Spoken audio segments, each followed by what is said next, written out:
Hey-o, Daddy-o! Hipster Donald here! And Charlize Theron. And Santa Claus. And Jacob Wile. And welcome to the Main Street Cinema, the show where we discuss the finer points in filmmaking. Tiki might have thought that he killed me off, but guess what, guys? Guess what? Let me guess, you were in his memories. Tiki lit a candle for me, and now I'm back as a ghost. Ooh, I'm back as a ghost. Tipsy Donald. Why would you let Kubo and the two strings? Because dead people come back to life as ghosts and guide you through the afterlife and shit. Yeah! Just don't remove our memories. It's Donald! Whoa, I literally just picked up on an irony of the ending. Wow, that didn't occur to me until just now. Huh. Y'all want to go round table and tell us your thoughts about Kubo and the two strings? Oh crap, I spilled my juice. Was it Donald Duck Orange Juice? No. You know what? I'm just going to keep this damn mask on the whole time because I like the look of it. You're gonna sweat, man. I know, man, but can you hear me? You can hear me okay, right? Yeah. I like the look of the mask. I'm going to go with it. Alright, it's terrifying enough. I'm going to go with it, man. So let's go round table. Who wants to start? What were your overall opinions of Kubo and the two strings? Well, this movie is it's something else. Like this movie is like one in a million. Like it's well animated, the story is original, the voice acting is great, the directing of the movie is fantastic. Hey. I really,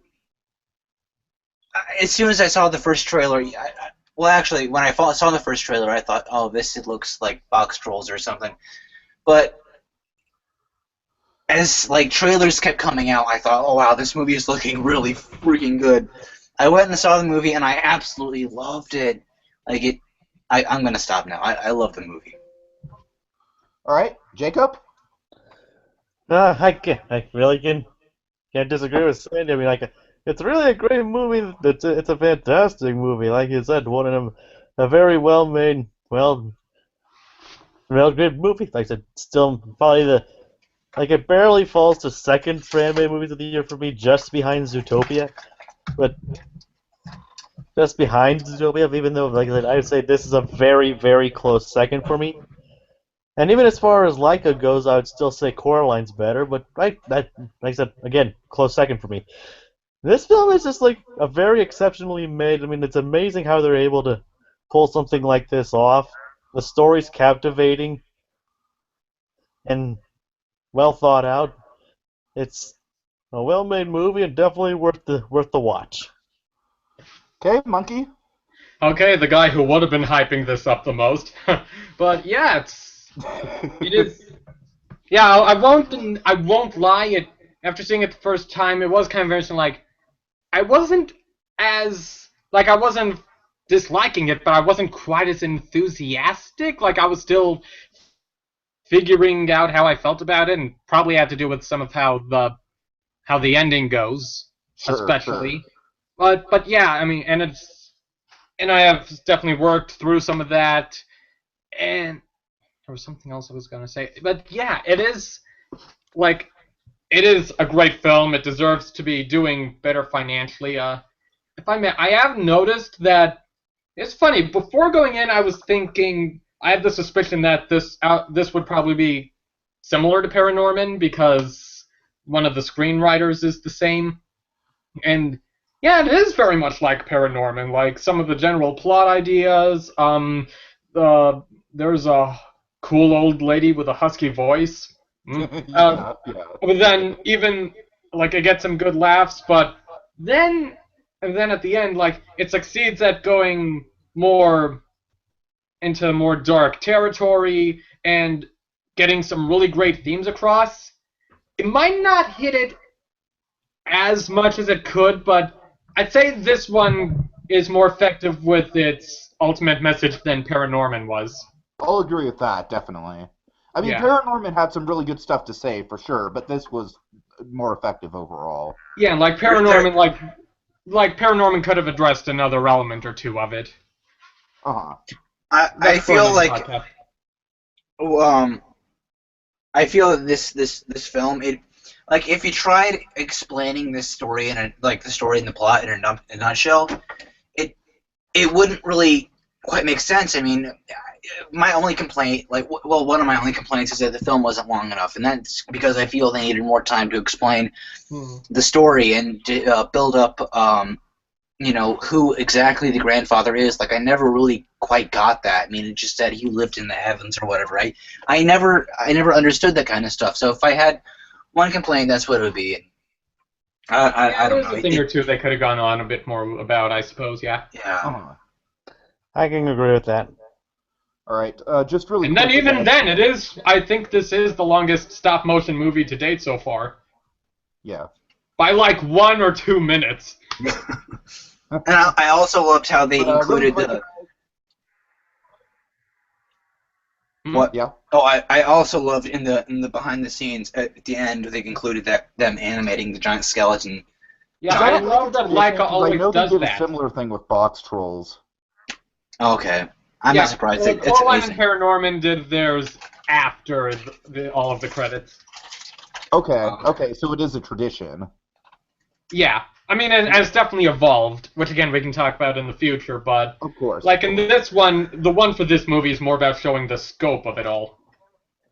Right. Where I think the one for box trolls was more about like how many individual movements go into making the character animations. Or hell, just about the process itself. And Uh-huh. Box Trolls was also more like a joke about it. Box Trolls was also a meta joke. Of course. I think that's still my favorite out of the 4 so far, but Yeah. yeah. Okay, so really quick, guys, just to state my personal opinions, I have not been as blown away by an animated movie in a theater since I was a little 5-year-old Tiki seeing Toy Story in theaters for the first time. Oh, that makes me happy to hear. Yeah, this Monkey, I mean, this is basically my Coraline. Like, I had such an experience with this movie. Or Box Trolls. I thought you said it was more of a Box Trolls thing for you. I mean, it's personal for me, though. It's definitely got a personal touch for me. It's come to me in a... I don't know. The stuff I have with Coraline, I don't know if that's quite what you're going through, though. Of course. Having said that, I think you're probably more on the same level as Box Trolls. Probably. But I love this movie. This is my favorite movie of the year. It's movie any other film is going to be kind of hard pressed to beat it. It's kind of like Inside Out in that way. Yeah. I absolutely I'm in love with the animation. I'm in love with the visual style. Just what they did with the music, how they combined the music with the action, how they literally made the music a part of the action. The stop motion is obviously incredible. It's just like it's technical wizardry. It's mind-blowing. It is literally the single most mind-blowing thing I've seen done with animation since Toy Story. I mean, it is that much of a leap forward, in my opinion. And that's not to say the other Laika films look bad or anything. I mean, far from it. Laika's been amazing.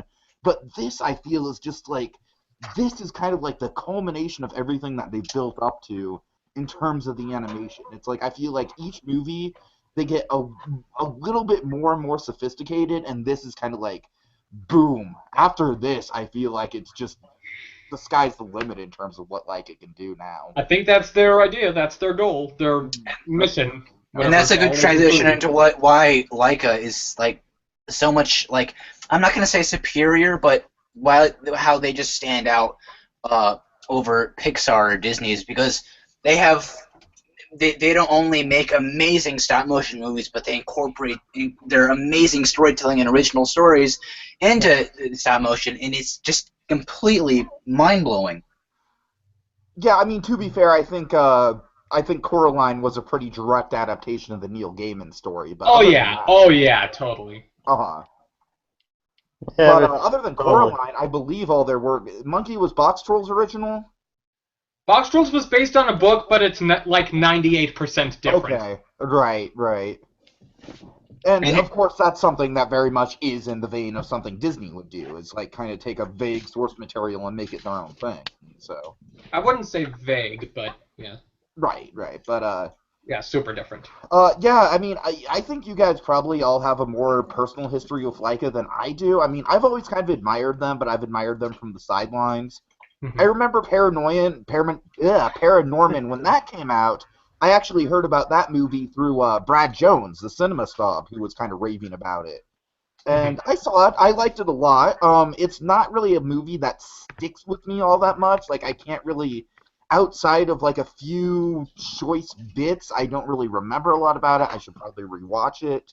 And then obviously, I just said I saw Coraline just today. I love it. I want to go back and kind of like re-experience it, kind of digest it, because there's a lot of stuff in there. I don't quite love it as much as Kubo. Box Trolls, honestly, out of the 4, Box Trolls might be my least favorite. I still really, really like Box Trolls and respect Box Trolls. There's something about British comedy that doesn't really appeal to me all that much. And while Box Trolls is very funny British comedy, it's just a little dry for my sensibilities. And maybe that's what. Yeah, and maybe that's why that's more of my subjective favorite is because Definitely. like the sort of tone I'm into more. Yeah. And okay, but no, that's overall my kind of history with Laika. This is definitely my first movie from Laika that I saw in a theater, and I've seen it 3 times in a theater thus far, and I still want to go back and see it more times before it leaves theaters. Jacob and Sandy, how many times have you seen it? Once. I've seen it once, so I'll go back and see it probably when it comes out in the cheap theater. Yeah. Okay, so for me, this is the quickest it's gotten for me to see a Laika movie in the theater on a repeat viewing. How many of you have you seen it twice so far? As of today, well, today was more of just to brush up on a couple things. Like, otherwise I would have waited again to hit the number I hit today. And I don't intend for this one to hit Box Trolls level. I kind of don't want that to happen again. Just, specialness. Today was 5. Today was 5. Oh, God. You saw it 5 times? If it weren't for how soon we got to this podcast, number 5 probably would have been, further down. Okay. Like a while. I very much applaud you. I honestly, I also don't have a lot to do at the moment, 5 so times before it leaves theaters. That's kind of my number I want to hit as well. So. What? I said that's kind of the number I'm thinking of. Like, I want to kind of hit 5 as well, so I kind of want to go see it 2 more times before. Yeah, I'm sure I'll see it again also, but I'm probably gonna wait a bit more. Right. I'll discuss movie repeatability with me when we get to that future video. But of course. Anyone just have any other? Of course, we're going to do a future Laika retrospective, but any other kind of brief thoughts about Laika in general as a studio? Well, Tiki, I was kind of with you from the start. I never really was a fan of Laika. I don't really like Paranorman. I didn't really like Box Trolls that much, and I'd never seen Coraline or Paranorman, but it didn't seem very interesting to me, and so I always admired that they did stop motion, which I absolutely am obsessed with. But I was never really like a Laika fan. But after seeing Kubo, came at a time for me when The Nightmare Before Christmas was being super oversaturated in, maybe it was just the town I was living in or whatever, but in my social scene, The Nightmare Before Christmas was everywhere. And so I was like, oh god, I don't want to see another fucking Henry Selick movie. And of course, I was wrong. I mean, I honestly probably think Coraline is a better movie than Nightmare Before Christmas. I always thought, I always like watching Tim Burton's stop motion films. Frankenweenie, that's the one I was anxious to see. That was right around the time Paranorman came out. Yeah, it was right after Paranorman came out. Yeah, so I still love Frankenweenie. I love Corpse Bride and Nightmare, of course, and I really like Box Trolls, but Laika also did stuff for Corpse Bride. What? Laika did stuff for Corpse Bride. Oh, technically Laika did work on Corpse Bride. Yeah, it's the second credit in the movie. A Tim Burton Laika production. Oh, okay, all right. They're just associated. I'm sure, but it's not they're not technically the official makers of it. They just helped make it or something like that. They're not. It's not strictly them. Contract work or something. And I can definitely see that in like the 3D printed faces and stuff. Yeah, but But technically their first full-fledged work as their own was Coraline. yeah, and of course before that they were Will Vinton Animation. That's before he kind of went downhill. But to wrap things up, I guess from this little brief thing I have here, I love Laika now. Like I want to go work for them. That's how much I love Kubo. Anyone else have anything to say about Laika before we move on? Technically, this is I guess just go on. technically this is the first Laika movie I've seen in theaters myself. But I did watch Coraline due to an interest I had in it a while ago, and that's how I got introduced to Laika. Trust me, I'm glad I did too. I mean, they're probably the current pioneers of stop motion films. I think they even surpass Aardman. Even though Aardman's more claymation than stop motion. Yeah, use a lot of I would plastic. definitely say, like, I respect Aardman a lot, but just in terms of pushing the boundaries of the medium, I definitely think that's what Laika's doing. Yeah, and I haven't heard much from Aardman lately, like outside of Shaun of the Sheep. The way that Miyazaki and Studio Ghibli was pushing the boundaries of 2D animation, in my opinion. Right. Yep, like I said, Laika is the leader of stop motion. Like I said, they're probably like the masters of it currently until somebody else might come along and beat them at their own game. But until then, they should continue doing what they're doing. Yeah. And let's just hope they have another magnum opus on their hands. Oh yeah. Okay, guys, should we get into characters now? Okay. Yeah. Wait, did you say characters? Characters! Should we get into characters? And should I break into character for the rest of this podcast? I don't know about the rest of the podcast. Okay. I was just mentioning a running joke, as I tend to do. I think you've scared enough viewers away already. Tiki. This is a test of endurance for me, my friend. So let's get this quick, so I can actually no tickets and endurance for us. Oh god. Okay, let's break down Kubo. Yeah. Kubo. He's the main character. Yeah, very much. Wait, there's a character named Kubo in this movie? Yeah. I had no idea. Okay, I really like the fact that Kubo is a kid character that acts like a kid and has the characteristics of a kid and yet isn't annoying. I think that's like a tight balancing act. And is actually voiced by someone who's pretty young too. Yeah. And Irish. Yes. Like there's a couple points at the beginning where you can hear his accent slip slightly. Mm-hmm. I'm surprised they didn't get any Japanese or Asian actors for this. Yeah, that is its own thing, I guess. Like for the main characters, at least. That's kind of its own thing.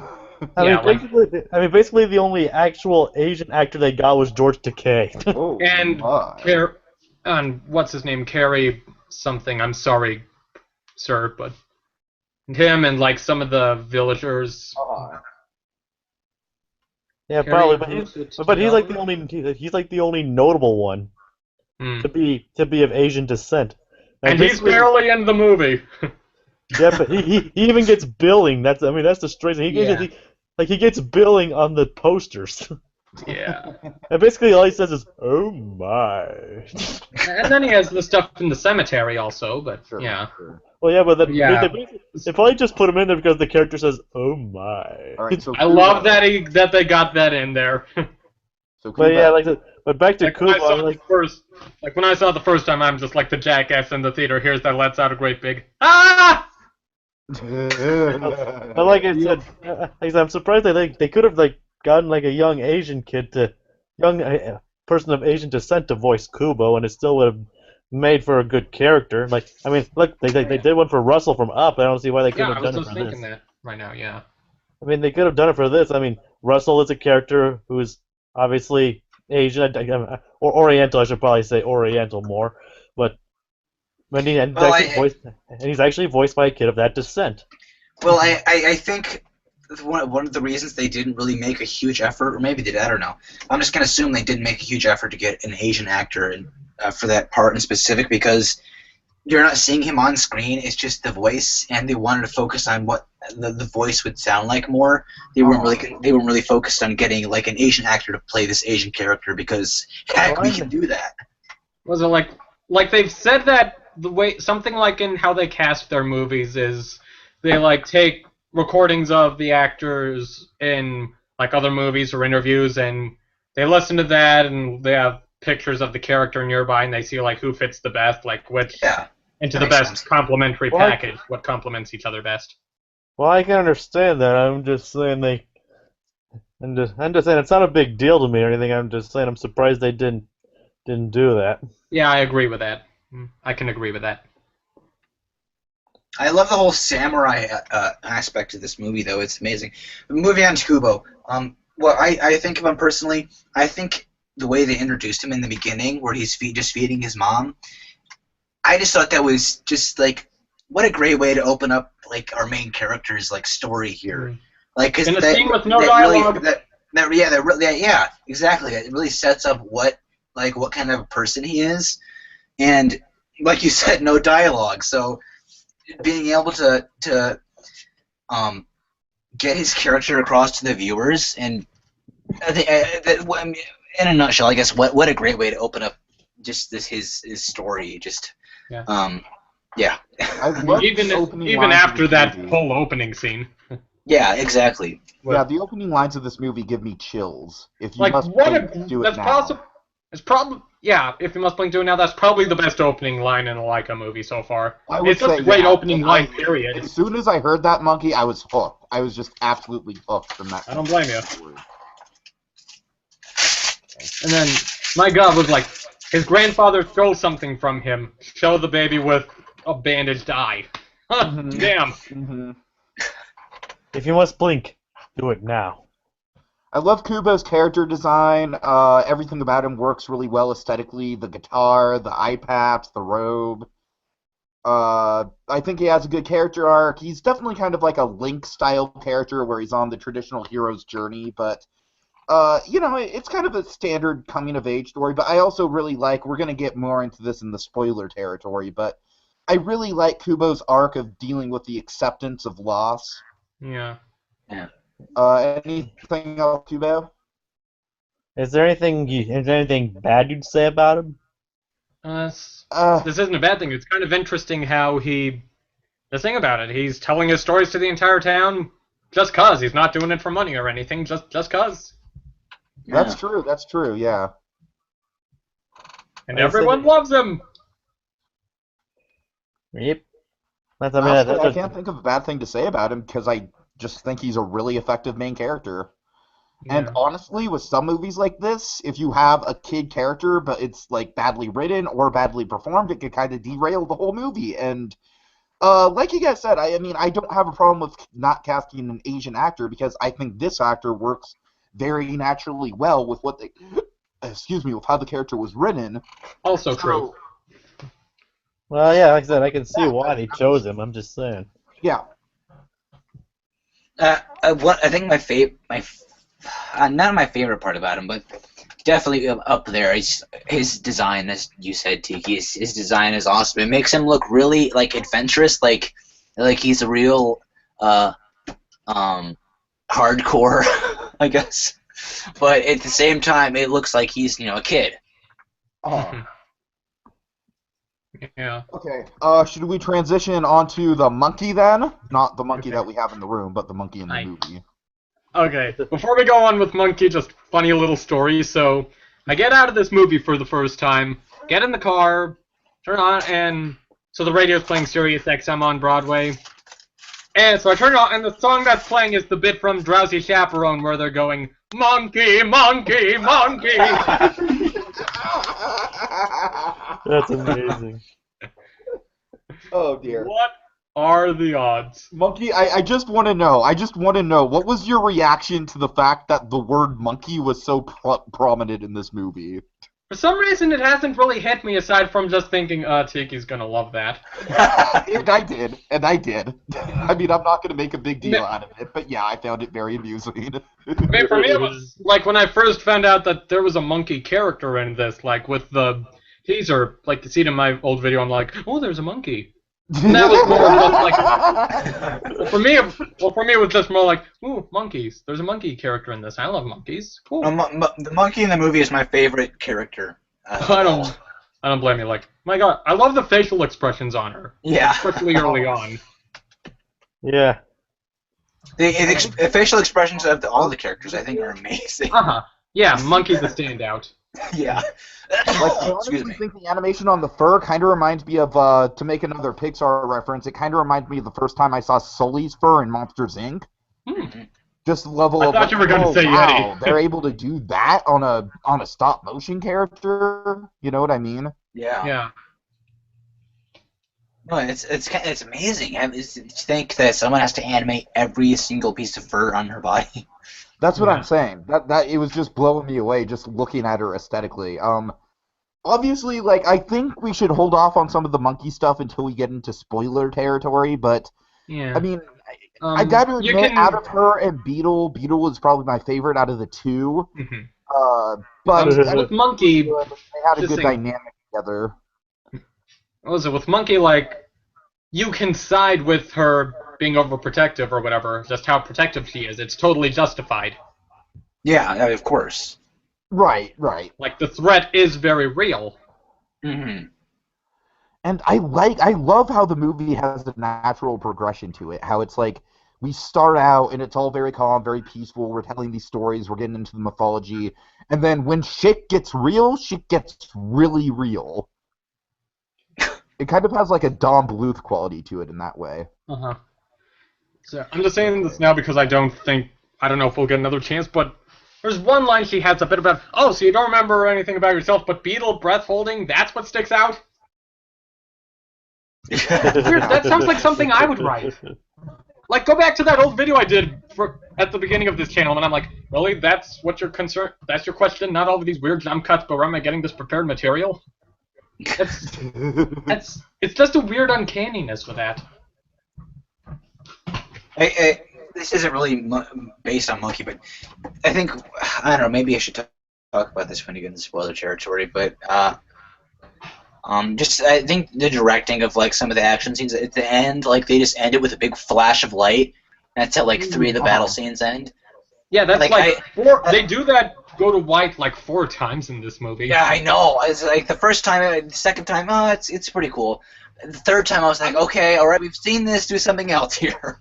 Like whenever I see that in a movie now, I just always think back to Nostalgia Critic's little Nemo review. No movie, you haven't earned a quiet moment.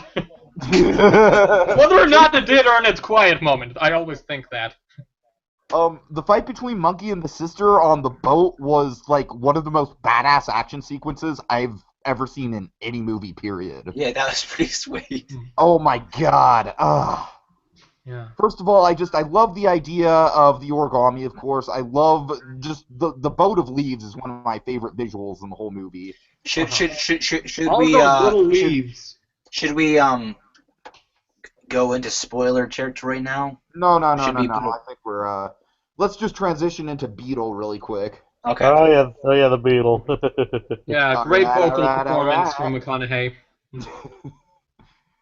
This guy really surprised me. He was definitely, out of all the characters, he was probably the one that I was the most concerned about. Yeah. Because they could have very easily just made him like, alright, I'm Matthew McConaughey, I'm the cool guy. I remember like an interview with him saying like how he was trying to tone down his twang. And I absolutely think he did a really good job of that. He did, yes. Oh yeah. One of the things I like about Beetle is that actually I think the character is very soft-spoken. Yeah, he is. Yeah, he's a great source of comic relief in this movie. Oh yeah. But that's another thing that I want to talk about. Is I feel like some of the best movies, like Kubo, for example, it's like he's comedic relief, but all the characters play a part in supporting comedy and humor. Sure. Like Monkey and Kubo are both hilarious, and Beetle's hilarious. Like when all of a sudden, Remind me to bring this up when we get to the villagers. Beetle is a part of some of the more dramatic moments in the movie as well. So yeah, I mean out. Yeah. But this goes, I'll say this before we get to the villagers, but You get that one line from Cameo, the old lady, Brenda Vaccaro character, when she's like, "Oh, come on, it's funny. A bit of comedy to balance the whole thing out." Yeah. Yeah. Yeah, and that's like something that's a thing I believe in myself. So yeah, some of the stuff in this movie is also stuff I'm into. So we'll get to that. Except we don't have giant fire-breathing chickens. Who shoot eggs out of their butt. Exploding eggs. Yeah. Okay. I guess okay, anything else about Beetle? Yeah. So it's like this line from him that I just find so interesting for whatever reason is when they're on the ship eating the fish. Must you play with your food? Yes. Like just obsessing so much over that one yes. Like like just how certain he is of it. Like affirmative, and it's like. I mean, sure, parents who take their kids to this movie are going to be like, great, now they're encouraging my kids to play with their food. Right. It's almost like that sense of how, like, his temperament versus Monkey's, with her being all the more, we do need to take all this seriously, the stakes are real, and he's like, well, yeah, sure, but, let's still have some fun in our lives.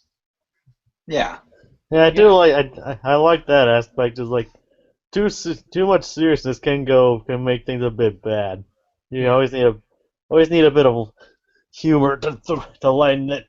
Yeah, but you could say that you might even say that ties in with the ultimate theme that the movie goes against. The ultimate message they try to get across at the end. The thing that saves the day at the end. Which I'm anxious to talk about because I'm kind of confused by the entire ending. But I'm not going to talk about that yet. Okay. Should we go into the Moon King?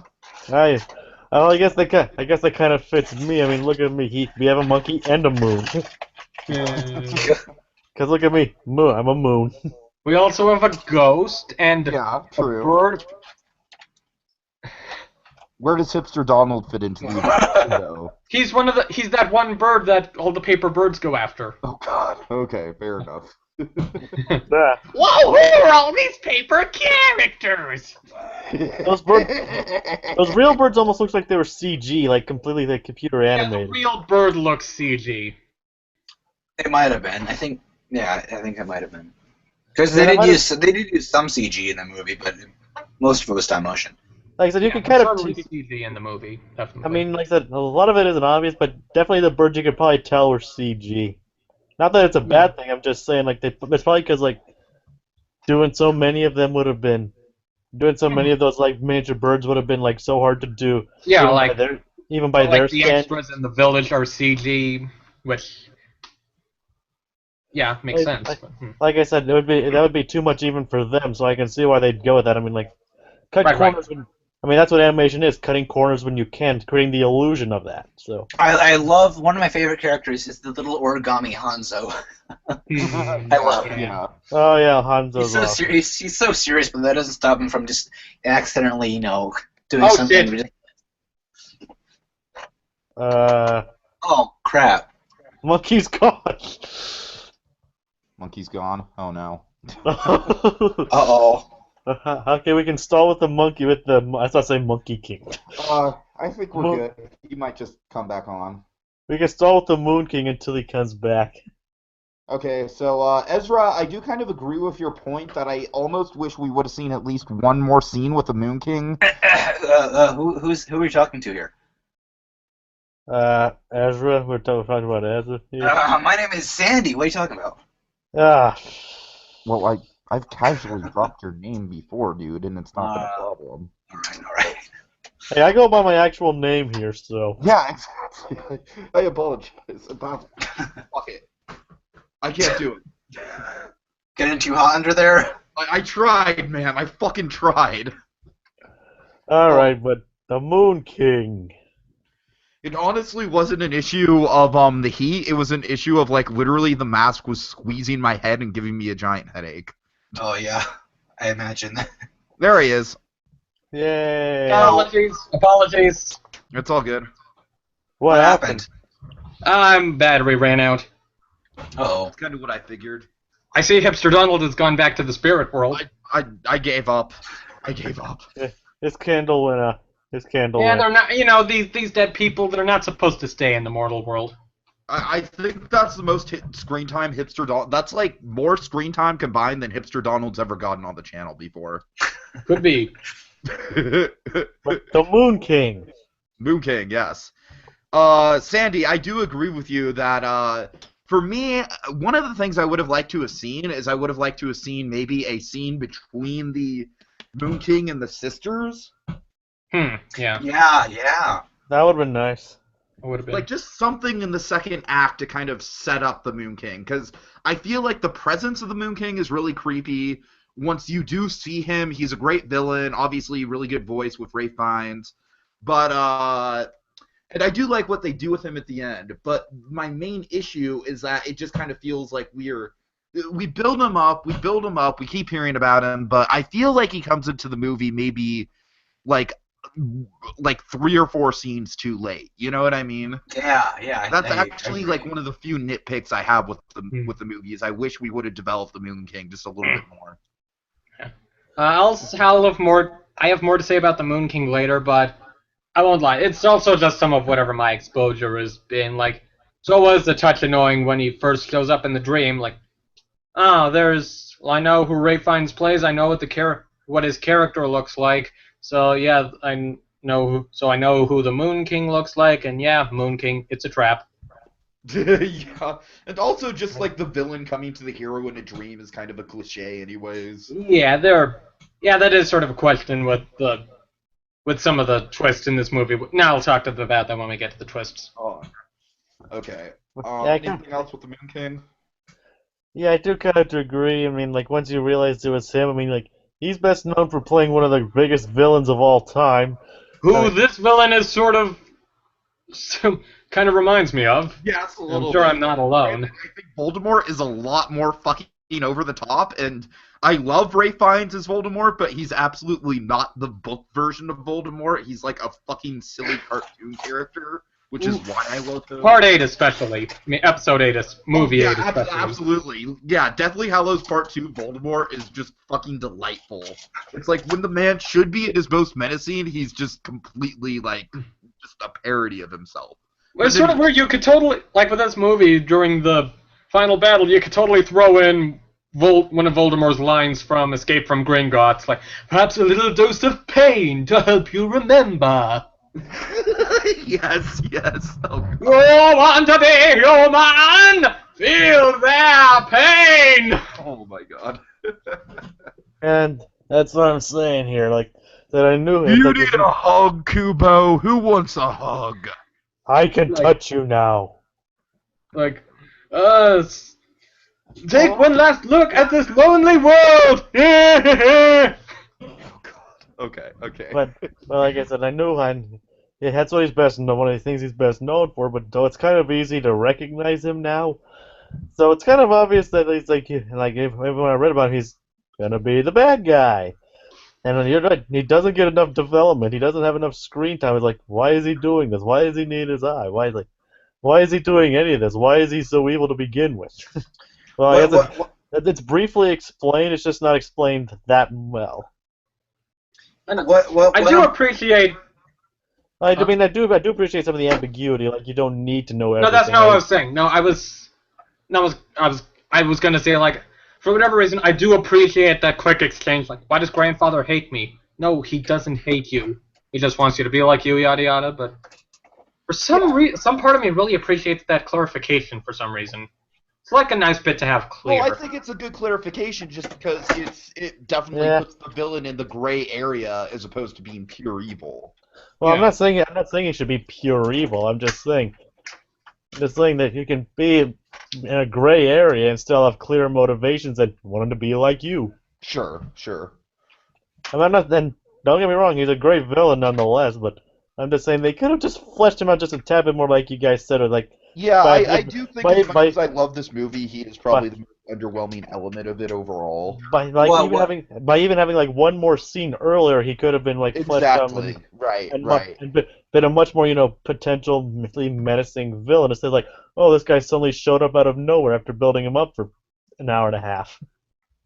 One of my good friends said that he didn't like how much dialogue was in the battle scenes, and I didn't really first to get what he meant because I thought it was all necessary. But now that I think of it, at the end when Kubo is battling his grandfather, I think there is too much dialogue there, and I think I'm certain that's because they didn't introduce him in the first act, or maybe even in the middle somewhere. They waited till the end, so they're trying to cram all this information at the very end in this battle scene where they should be focusing on the fighting and everything.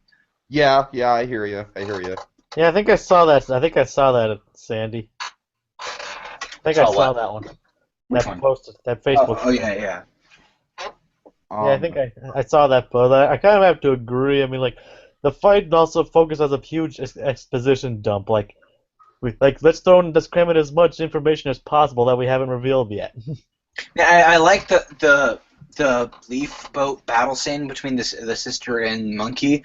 I like the dialogue in that scene. Well, yeah, the But dialogue I works. think all the dialogue scenes between the sister and the monkey work absolutely spectacularly well. I Yeah, will agree yeah. that the dialogue with the Moon King and Kubo at the end is a little clunky because it is very exposition heavy. I'll get to that later. All right. All right, let's move on to.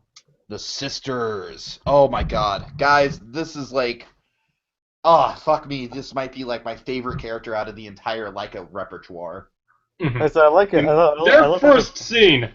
Their first scene. Holy shit. how they're Oh. able to get them to float. Or Yeah, I'm gonna remember the sisters as great iconic animation villains for a long time. I mean, let's just get this out of the way right now. I feel like the sisters are kind of more the main antagonist of the movie than the Moon King is. Oh yeah. And Or I was watching behind the scenes of the making of Kubo, and it was amazing to see how they made their capes so it looked like they were nice floating capes, but then when they spread out, it looked like wings. It was amazing. Yeah, they appeared in a lot more than the movie did, and they're just they're doing it for grandfather. I mean, but like I said, they're in a more of it than they do. They actually do more than he does. That's Oh the yeah, thing. definitely. I mean, It seems like they're more powerful than he is as well. Yeah. I mean, he just turned into a giant dragon, but they can we never really see what they are. We never really see what's truly under the mask. Yeah. and they can do very messed up stuff, and all he does is turn into a dragon and wreck stuff. Like they have a chains with giant fish hooks on the end. They rip your face off. Or the magic pipe. Yeah. Yeah, but like I said, the sisters are clearly the more powerful of the villains in this movie. At least that's what they've shown. They weren't beaten, and then let me just say they weren't beaten as easily either. Yeah. They're only beaten through magic. Well, that's something I've wondered about, how if they're immortal, they still manage to get killed somehow. But I guess if it's the sword and the shamisen, then... I don't know. Maybe I mean, that's just me. They're not beaten as easily. I mean, like I said, the Moon King was beaten easier than they were. I mean, yeah, that's the thing with them. It was kind of like an epic kind of confrontation that lasted almost throughout the whole movie. I mean, they should have been probably the main antagonist, carry out throughout the entire thing. I honestly think the movie would have worked almost better if they were the main antagonist and the Moon King just wasn't a part of it. Yeah, because that's another thing I think it makes it so much more confusing is you have all these characters. You have Monkey, you have Beetle, you have Hanzo, you have Kubo's mom, you have... Did I say the Moon King already? I don't know. You have the Moon King, you have the sisters. You have all these characters, and you have to You have George Takai. Yeah, yeah, and you're trying to explain or figure out how all these characters fit in when some of the best stories ever, movies ever, books ever have they've characters that there's not a ton of characters. There's maybe I don't know, four or five, maybe six characters you keep track of. And they threw the Moon King in there. It just made the whole thing a lot more confusing. Yeah, I mean, I think we can kind of agree that the sisters were definitely a stronger presence than Moon King was, for sure. Yeah. Like I said, it would have made it would have been very compelling if they were she was just on the run from her sisters just because she abandoned them. That would have been a very compelling story. Sure. And those were their spirits that you know, I don't know. I don't know. I mean, Won't lie, but- I'm a bit confused on the whole finding them when they add Kubo element, but maybe there's room for that in the twists and turns area, whatever. like I said, not that Moon King's a bad villain, but I'm just saying. I think they could have held the movie on their own. Yeah, absolutely, they could But have. the So anyway, like, seriously, their first scene. Oh yeah, that was the best. Their It's first- effective. I mean, their first scene, in my opinion, far outshines any of the Moon King. Mm. I mean, Ralph Fiennes does some great work, but these I'm just talking in terms of getting the tone across. Like, yeah, it's definitely pretty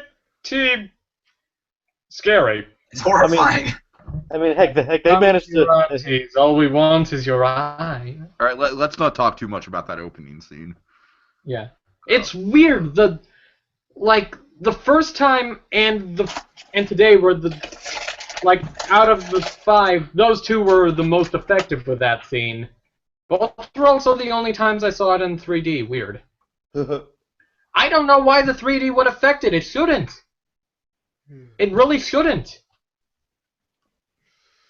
Okay, so you want to transition into the villagers? Any brief things to say about them?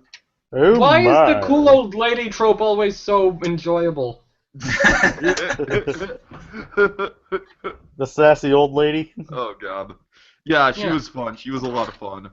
Everything's funny. They're just throwing the fire-breathing chicken. It'll be so much funnier.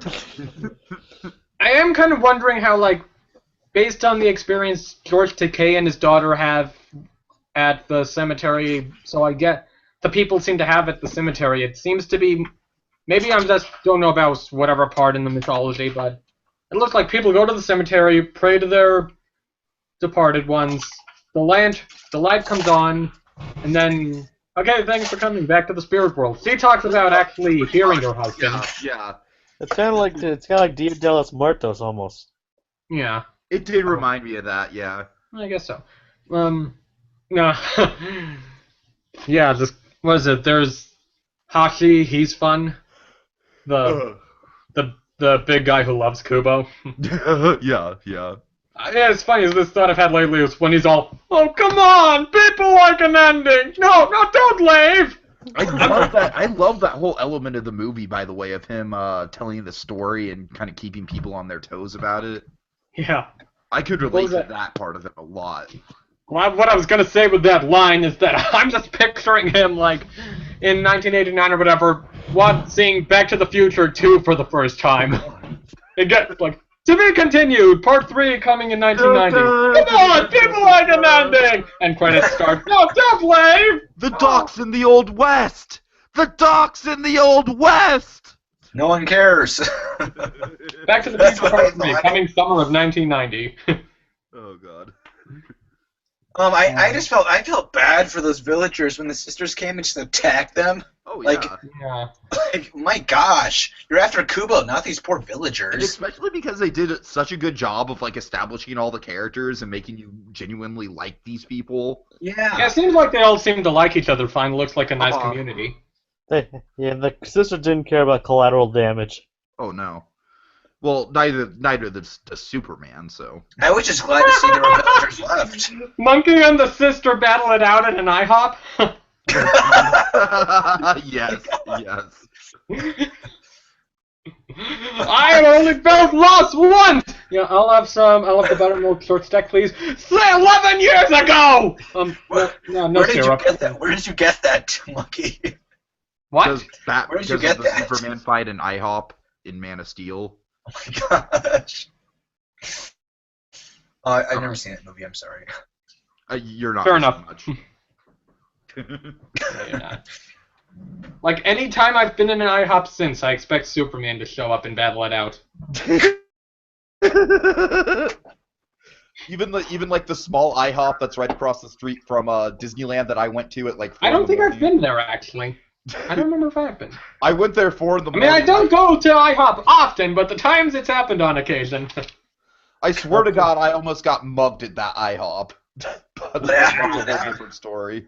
But, But yeah, that's yeah, so I guess back to the villagers then. Yes. If you guys have anything else to say about them. I like their particular arc and the whole celebration of the departed ones, like how that's also rooted in deep mythology, and it's pretty cool how they brought that into the story.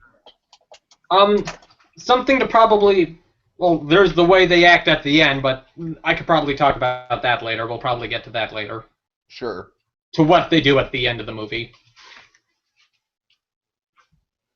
Okay. So I guess should we transition then? Should we transition into M. Night Shyamalan's favorite segment? What a twist! What a twist! What a twist! What that It was twist? the plants. I mean, that should have been obvious with Kubo's boat. It's all the plants. Nice. And yeah, he sees dead people at the end. Oh The god. the boatening. The boatening. This movie is just all the M. Night Shyamalan twists just put together. Wait, what? The eyes in the water. Yes. The leafening. What about The Village? Is there any sort of like modern day context we can add to this? What, the village? Like, you mean like the stuff out... Wait. No, like the M. Night Shyamalan movie, The Village. I'm trying to piece together all the M. Night ones together. Does it matter? No, Does it matter? It doesn't at all. We should move on. Unbreakable, the sword unbreakable. There we go. That's all you need to know. All right. So, guys, I did call Monkey being the mother for sure. Same. I did not call the beetle thing though. I accidentally called Beetle. Did you?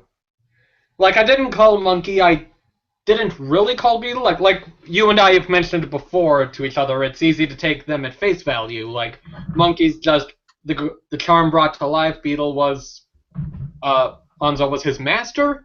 But with Beetle, so after they find out Monkey's the mother, and they say, Beetle, she's like, oh, you have questions, I'm sure. I'll start.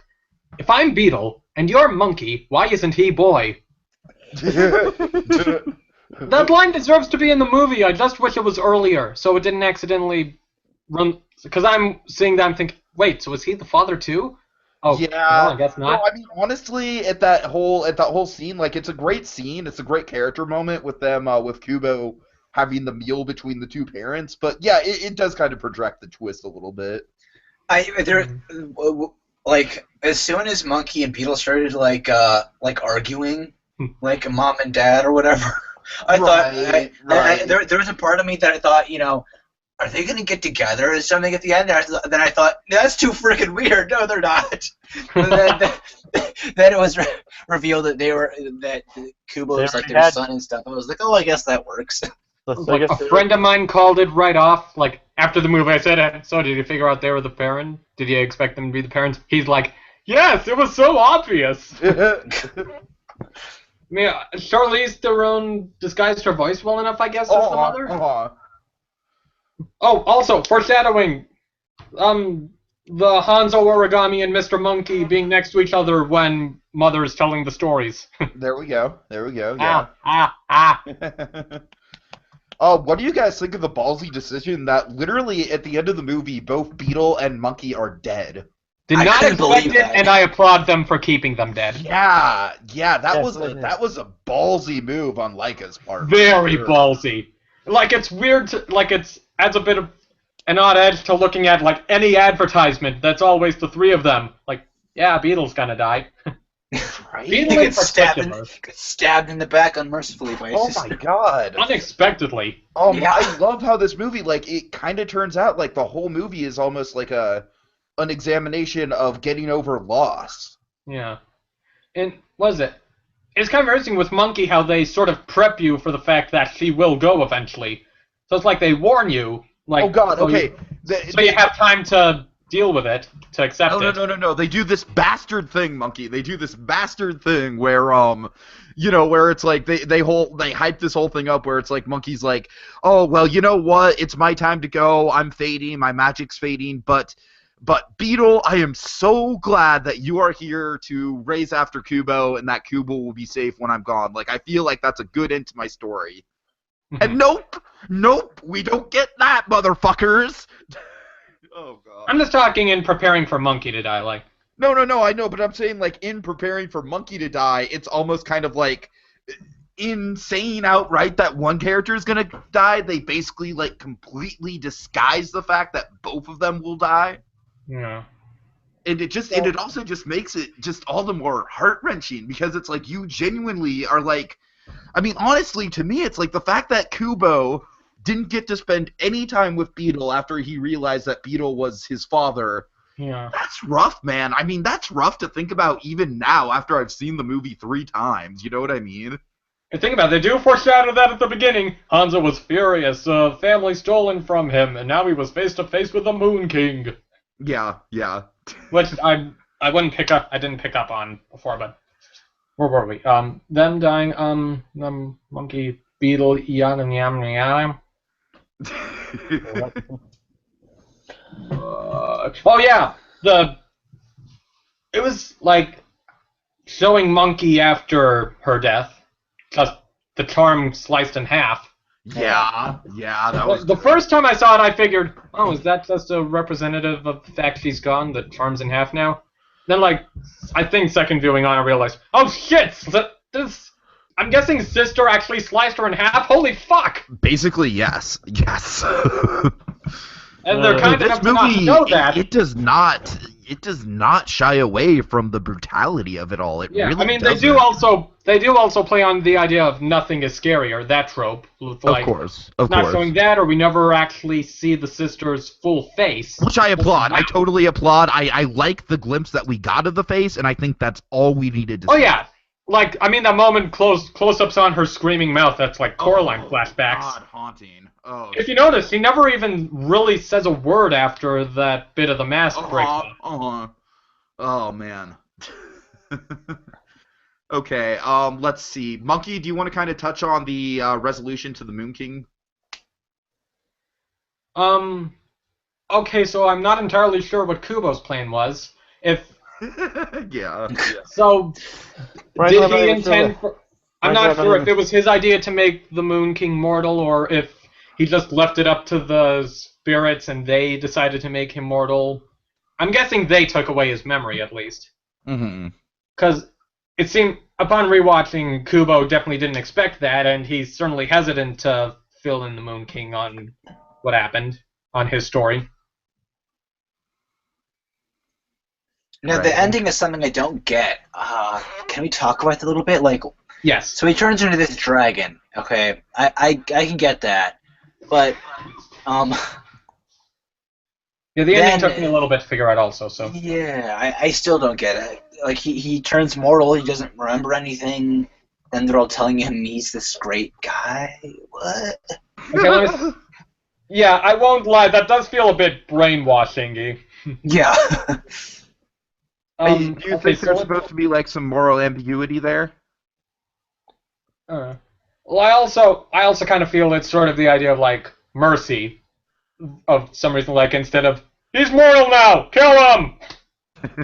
Yeah, Instead of that, they decide to try and make him into a better person. yeah, I got that part. I don't understand, like,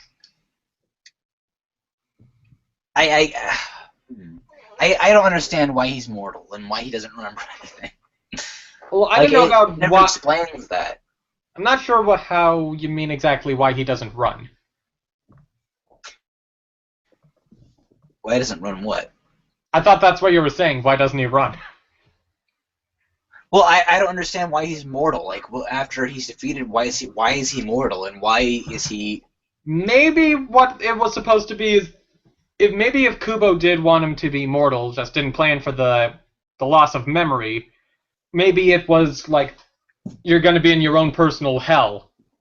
Because the Moon King is very anti-being mortal. It's his worst fear. Yeah. But he doesn't remember anything, so he would So- know. Maybe it's for the chance for him to rebuild? That's kind of what I read it as. Yeah, especially with the whole, and you love your grandson. Uh-huh. Mhm. But he doesn't remember anything. Um, That's the thing. So what? He's not really rebuilding because he completely forgets everything. I So guess he the should- whole point is that it's a fresh slate, I guess. I don't know. And the whole new Maybe to like story- erase the and person also that once was. and also the aspect of the whole new story thing. Right. Yeah. Totally. Yeah. But the thing Was is, it? they Go on. didn't build him up enough to deserve that extra story. Hmm. They could have. Like I said, extra scene earlier in the movie he would have totally deserved all that. Like, what I'm just saying is like he shows up, does bad things, instantly gets mortalized. I mean, am I being too? I'm not trying to be harsh here. I'm just. I mean, I will say it's definitely. I feel like we've kind of hit the nail on the head in terms of what this movie needed to do. Like, we all love this movie, but I think it needed one or two extra scenes with the Moon King to really drive the ending home. Because as of now, it kind of reads like, oh, there's this big scary evil guy, and blah, he's not big scary and evil anymore. Mm-hmm. So for me, it's some of those things that I feel could have been worked on with this movie, or it almost felt a bit contradictory at times. Like in the last was like, say, the bit with Beetle and Monkey Beetle telling her like, your story will never end. It'll live on through him and the people he tells it with. Then you have that thing of them talking about the golden hair and Monkey talking about how they say when we die we don't just disappear. Beetle's like, we don't, and she's talking about how like takes us to wherever we are. The ending of one story is the beginning of another, yada yada. And then you have, okay, Kubo was asleep for Beetle talking about the story will live on through him. But then his confrontation with the Moon King, he's all, every story has an ending. Right, yeah. And then, yeah, I'm sure he realizes the power of the memories then. No, I think that's kind of where all I was going with this. I've just chose to love the movie for what it did, even though it did have kind of confusing ending for me at least. I mean, animation-wise, almost animation and probably 95% of the story is great, but Yeah. I mean, just like there's some things that could have just been executed a lot better, and I think, or a little better. Yeah, I think if they made it simpler too, like it's just like this big. I feel like it's just this big, really confusing. Like it seems like it'd be hard for someone to get, and I also don't get how like the whole thing like how Monkey is his mom and Beetle is Hanzo. I still don't understand that completely. The mother used her magic to bring the monkey to life. Yeah, and the sisters transformed Hanzo into the Beetle. Mm-hmm. Yeah. And possibly wiped his memories. Yeah, they wiped his memories. Okay, all right. Anyway, my God, the pain little paper Hanzo goes through when they reenact the transformation. Yeah. Like I said, but it's true. But their reasons for being the way they are is actually explained. I will give it that they did explain that. Uh-huh. Okay. Should we move on to animation then? I'd just kind of like to comment on one thing, like just the reveal about the a couple things about the helmet being in the city the whole time. Okay. In the village, like so. Yeah, it's one of those things where they definitely foreshadow it, but it's easy to not realize it's foreshadowing. Like it's easy to think, it's just the bell, and then of course turns out it's the helmet. Mm-hmm. And if you notice, whenever they show the helmet in the story, like other depictions of the helmet, it's got some little horn things on the front, and when Kubo finds it, it doesn't. So neat. And plus he did say it's at your home. Or something along that. Then he did. I don't think he literally says that. He says in the place that might have been your home. Yeah, I think that's what he meant. The place that might have been your home, but it's at his actual home. His village. Yeah. I'm not sure if he knew the helmet was in the village, like, as he says later, it turns out your mother had reason to bring you to this place after all. Well, then again, thanks, then I might have been reading too much into that part. The weird part for me when Kubo looks at the scroll and sees that it was in the village. Any of you blokes remember that movie Dougal? I've heard of it and never watched it. Dougal? Huh? Like double O? Yeah. I'm gonna look this up. Sounds familiar. It's like an American dub of a British movie that was based on some TV series, but it's weird. That movie also shares some similarities with this one, like a group of characters going on a quest to find 3 magical items so they can stop an evil blue guy. And it turns out there are skeletons involved in Wait, one of the... is it that dog? Yes. Oh, all right. And then, and it turns out that the third one would have been back at home the whole time. Like, pretty much every time I've seen this, when Kubo opens the scroll, sees the illustration of the helmet in the village, I can't help but think back to Whoopi Goldberg's voice saying, like, it was back home all along, as they're looking at the cave painting of whatever diamond back at home. Right. Weird. That's just silly little observations from your local monkey. Support your But of local all the monkey. things to be reminded of, Support your local monkey. please, money would be nice. Animation. Alright, guys. Animation. Animation. So, yeah, the skeleton's real, the eyes are real, the mouth is real. I'm not sure about how they did the water, but yeah. The water is the one thing I was kind of questioning as well. I've seen, there's footage of them, testing out water stuff. I don't know what they actually did for the movie, if it's a mix of practical CG or if it's all CG. I'm pretty sure it's a mix. I'm pretty sure. I'd go with probably majority of it is CG, maybe designed to look like stop motion. Sure. No, One of my favorite shots is right at the beginning when Kubo's leaving his cave and you see just the scale of it compared to the village. I think the mountain is CG. Really? Yeah, because I remember there was some bit of footage from where they're shooting that, and Kubo's just against some whole green blocks or whatever. Well, that makes sense. But it's still it definitely is really good with the scope. Uh-huh. Like I said, that because with the whole, if you think about it, because how tall did you say the Kubo puppet was? Huh? How tall is the Kubo puppet? 9 inches. Yeah, that would mean that the entire cliff would have to be in real terms over 100 feet tall. Okay, fair enough. Or if they could just superimpose him in there. Right. But no, I understand. It's fine. But still, if they built a scale model, it'd be probably close to 50 or 100 feet tall. So, and that'd be taller even than a skeleton to build. So they can probably see why they went with CG or at least superimposing on that. Yeah. Animation-wise, I'd have to say one of my favorite bits is the one where Kubo's just kind of playing around with the guitar in the desert, and he's kind of playing with the birds. Mm-hmm. And then, of course, we have that great shot from the trailers where the paper turns into wings and floats Kubo up for a bit. Yeah. Yeah, and then it takes it stands monkey in the butt. And of course, just the origami in general is just mind-blowing. Oh yeah. The animation is definitely the best part of this movie. It's like the movie was designed around to showcase the animation itself. Yeah. Almost. It is neat, how you can still kind of tell that these are tangible things, like characters. Sometimes more than others, but yeah, that's some of the fun of stop motion, is that sense of tangibility. Sure. Like I said, it almost seems like the story was designed to just show off their animation skills, they did tested the animation first, then did the movie animation. It may seem, I don't know, or they designed both hand in hand. Right.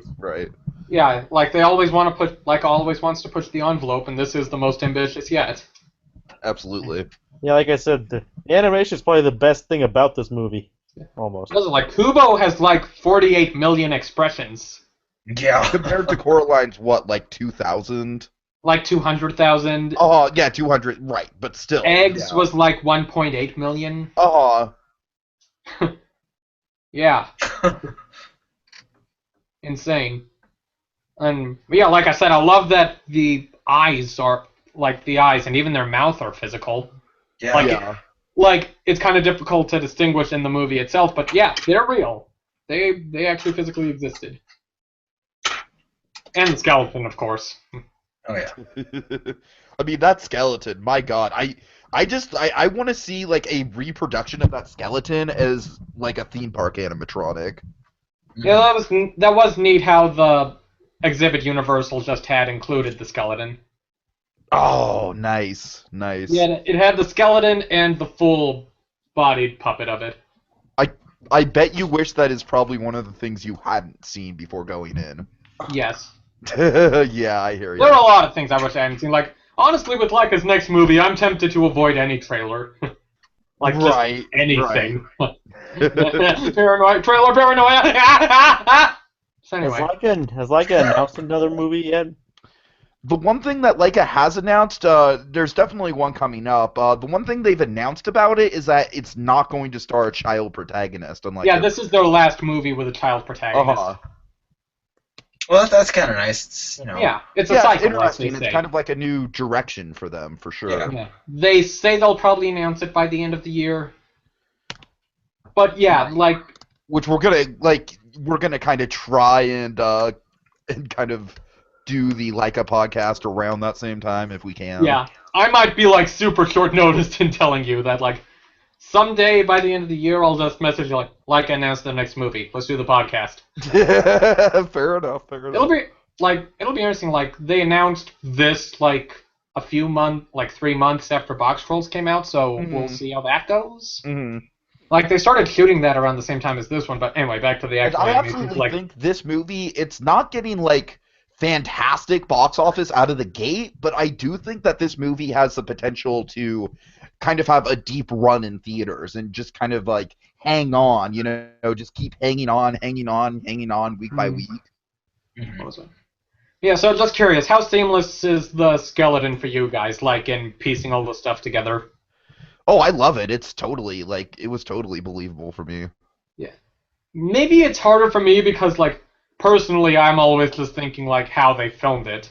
It's like, and I mean, of course, you actually saw the thing in person before you saw the movie, so that probably helped. Yeah, well also like just looking at pictures of it, like so what was the top half, what was full body, what was just the legs? You see, I never do that with stop motion. With stop motion, I never look into the behind the scenes stuff because I just kind of like to preserve the magic. Uh-huh. Like I still haven't even watched the behind the scenes stuff for Nightmare Before Christmas that was on that DVD. What? Oh, you are missing out, man.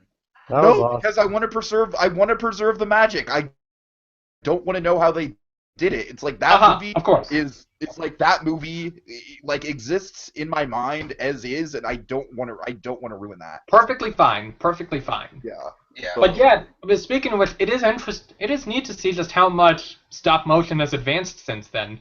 Oh my god, yeah, it's a And Nightmare is pretty damn good. Like the stop motion and that's pretty damn good. And then look at this. Nightmare was basically considered the gold standard for a long time. Yeah. At least before Coraline, I want to say. Yeah. And then like hell just look at the replacements on the mouths or whatever. Right. Like it's gotten so much smoother. Yeah, definitely, Oh, yeah. definitely. And of course we've also come a long way since the old Rankin-Bass days. But Oh, yeah, of course. Oh dear. I love I just picture Beetle moving around like with like and the frame rate quality or whatever is like almost seizure inducing, like all Rankin-Bass style. Haven't you ever seen a talking snowman? Oh my god. Yeah. I love the colors in this movie. I absolutely fucking love the backgrounds and like the forest environments, the snow, just all the environments in this movie are stunning. The attention to What was it like? details. The attention to detail is amazing. Yeah. And again, like the boat with like again from when I saw it at Universal, like just all those little leaves, all those little laser cut leaves. Right? Okay. But 3D printing is like a blessing because it's like imagine having to do that back in like the Nightmare Before Christmas days, like having to sculpt that entire ship.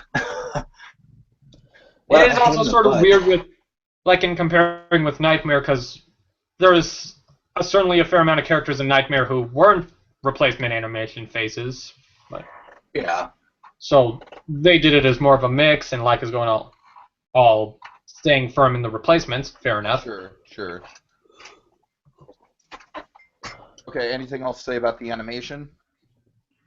Nope. So yeah, based on this, it'll be interesting to see how further up they go. Like to advance from this. Right. I'm sure they can do it. And this, Yeah. I think this is the first stop motion action movie, which is amazing. Like, wow. Yeah, I'd have to look it up. I mean, Yeah. I don't know. What do you think, Monkey? You're kind of more the stop motion connoisseur. I could see it going either way. I'm talking about like fully. Like I thought I heard it somewhere. This is like a full stop motion film. That's like action. I wouldn't be surprised. Yeah. It was something I was gonna say. I don't remember it. Something about the animation and Laika and the advances they've made. Because they would of course use like stop motion in like live action films, but that wouldn't really count because those aren't stop motion films. Anyway, so sorry to backtrack, but like they said that they couldn't get anyone. They weren't able to get someone from Guinness to show up, but the skeleton is probably the largest stop motion puppet ever made. Oh yeah, I'd be surprised if it wasn't. It is. And of course they're kind enough to show the scope of that during the credits. Yes. And so this could definitely be their magnum opus. I assume we're all in love with the While My Guitar Gently Weeps cover. Yeah. Because me That was as a the first Beatles time I guy, heard of that song, but yeah. Yeah, me as a Beatles guy, like as soon as I heard it, I was like, "Whoa, what? They did that song, and they're using Japanese music? Yes, win." Yeah, I love the melancholy tone it has. Oh, definitely. It suits the movie really well. Okay, guys, you want to transition into favorite moments now? Yep. Yeah. Let's do it. Who wants to go first? I'll go first. Okay. All right. Oh, go ahead. Sorry. So, of course, I think one of my favorite moments in the film is the whale cave soup scene. Just, I think the humor in that scene is balanced out perfectly. The facial expressions on both Monkey and Kubo are priceless. And just seeing how they can just really blend like the use of like the serious tones and the humorous tones. I think it sums up like what the movie is right there. It's comedy, but it's not like comedy, but it's like not like Paranorman. No. But yeah, right. I think Paranorman was definitely their most traditional, like American comedy, and then Box Trolls obviously. Yeah, even with the ending of Paranorman, even with the last third of Paranorman. I shouldn't say comedy. I should say humor, because this film definitely is not a comedy by any means. No. It's got good laughs. It's got good comedy in it. It has good laughs. It has good writing, and the writers knew what fit, and they weren't going to force some kind of stupid jokes when it wasn't necessary. Which is like, again, Tiki, what you were saying with Matthew McConaughey, like you were saying. You really hope they didn't screw it up. It could have so easily gone so wrong with McConaughey. Easily. I felt the same way because, he's the comedic relief in a way, and that can just go so many different ways. But they pulled it off nicely. I almost kind of feel like he's a little bit Olaf-esque, and of course, granted, Olaf is just kind of like oversaturated in terms of pop culture, but I remember First I thought you meant Count Olaf. No, but I remember when before Frozen came out, everyone was worried about Olaf, thinking he was going to like take over the whole movie and hijack it. But really, we were all kind of pleasantly surprised by Olaf because he was kind of a soft-spoken character, and he didn't really have his screen time didn't hijack the movie, and so I feel like there's a certain amount of relief to Beetle as well. I mean, I think Beetle's a better character overall than Olaf is. Yeah. After all, Olaf doesn't get stabbed in the back. Oh my god, I can't believe that they killed him. He does get impaled! Technically he does. I know, but he doesn't die and stay dead. Olaf doesn't die. Yeah. I know, but he does get stabbed. Don't worry, Monkey. I'll take care of Kubo. Oh, I think the sister got me. Oh god. Perfect shot! I digress there, but another one of my favorite scenes is the giant skeleton battle, and I apologize if that skeleton has a name. I don't know it because I Like the term is like Gashotokuru. They never Yeah. say it in the movie though. Yeah, so that's of course that's amazing. Like the biggest stop motion puppet ever built. That's I also love how that sequence feels very video game-esque, but in a good Yeah. way. Yeah. Yeah. I was trying a lot of comparisons And I- to Zelda. Oh, absolutely. I think overall, I think a lot of this movie has some Zelda quality to it, but I think in that scene in particular, it's just kind of full-on Zelda. I Yeah, shall refrain like, from it wasn't making any supposed to be- CDI jokes. You're welcome. Oh God. I also just love. Oh, go ahead, Jake. Well, Wait, excuse me, Kubo. The thing was when I saw it, I was like, shoot the ice. That's its weakness. Oh no. Oh no.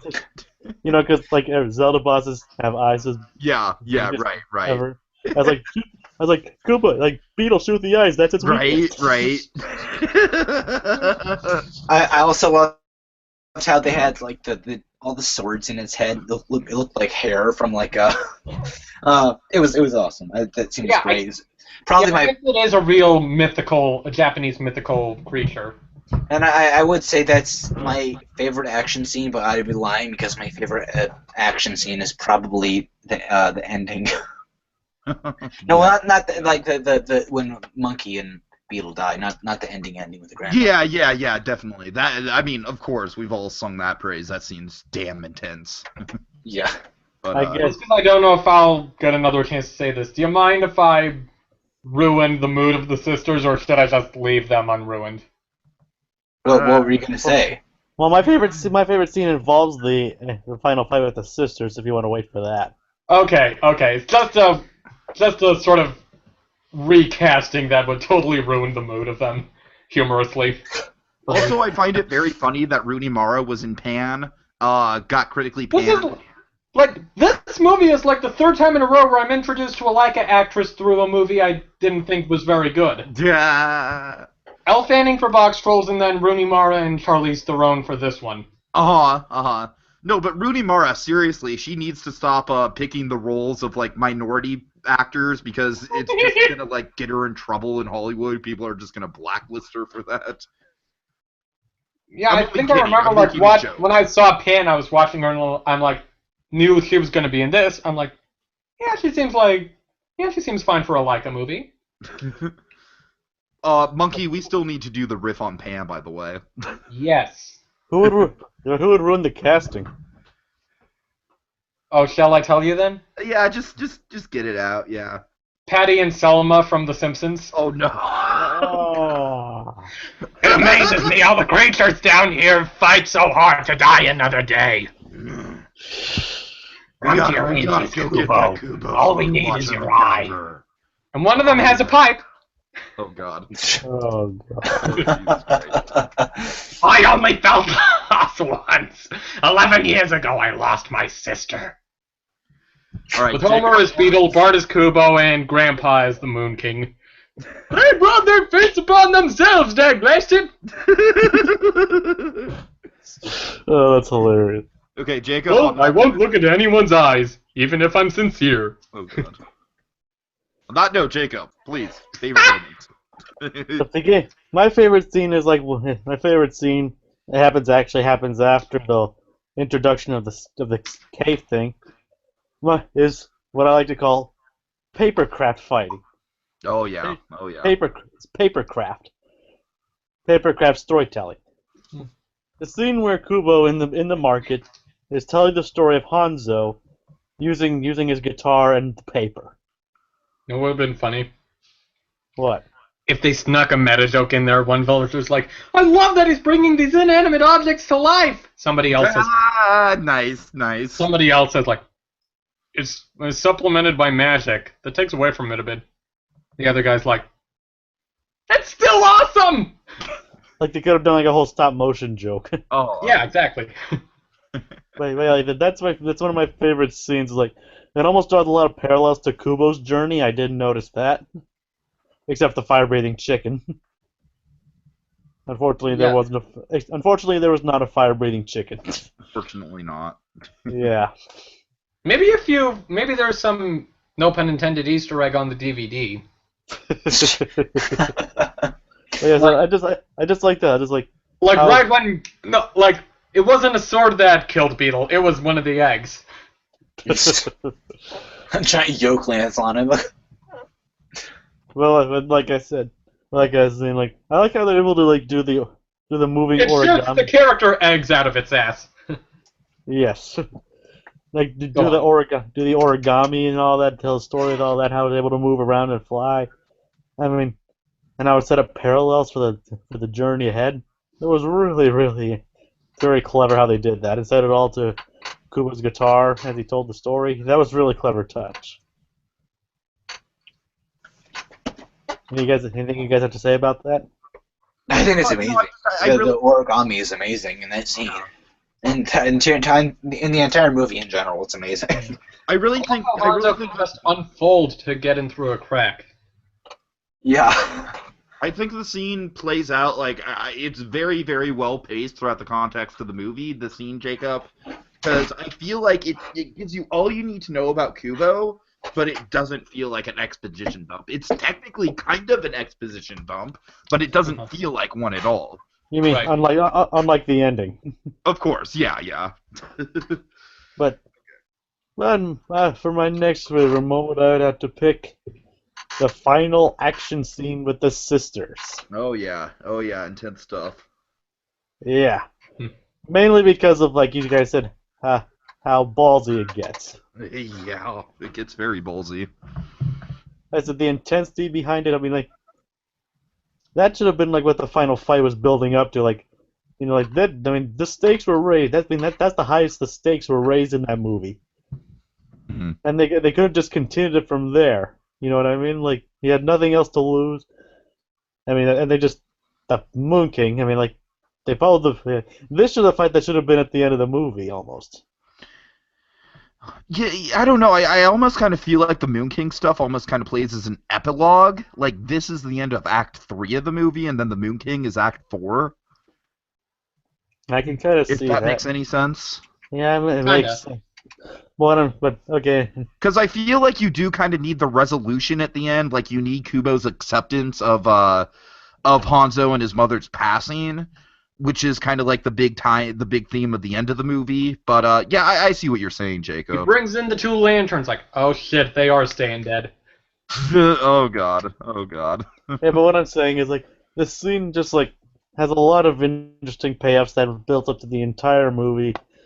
It just has a surprising action scenes. It's emotionally gut wrenching, especially when you find out, even though it's not much of a twist, that Hanzo is in fact Beetle. I mean, Mhm. What? I totally missed that. It was kind of obvious, but it's still kind of heart wrenching once you see Kubo find out immediately immediately he dies. I mean, that just got to me. I mean, seriously. You got the dead body there. No, I need an autograph, please. No. Huh? No, I'm kidding. Yeah. Well, like I said, with all that and the way the sisters are, the final sister is portrayed. I mean, I don't think we even know their sisters' names. I want to It's call called the that sisters. sister Piper because of the pipe. I can't. The other sister, well, she's got the hook, but for obvious reasons, I can't call her Hooker. Yeah. Oh, whoa. Otherwise, I'd think the sister on the boat is Selma, the one at the fortress is Patty. Okay. Well, whoever she is.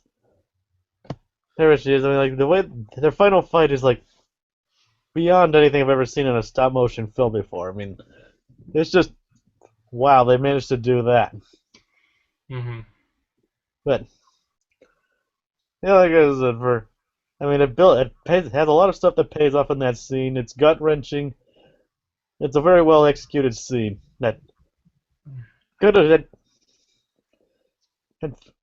have been followed by better scenes, I'll admit. but we'll talk about that possibly. But I have to say this is probably one of my favorite scenes in the movie, in addition to the whole paper craft. Okay. All right, Monkey, your favorite moments? Okay, the second one I'm trying to figure out, like, I had it down earlier, but then another one came to mind, so I guess we'll Fair get that enough, when I fair get to enough. that. The first one, I'm going with when Kubo and Moon King are talking in the village. Their conversation. As much as you guys have gone down on that, and that's one of my favorite bits in the movie.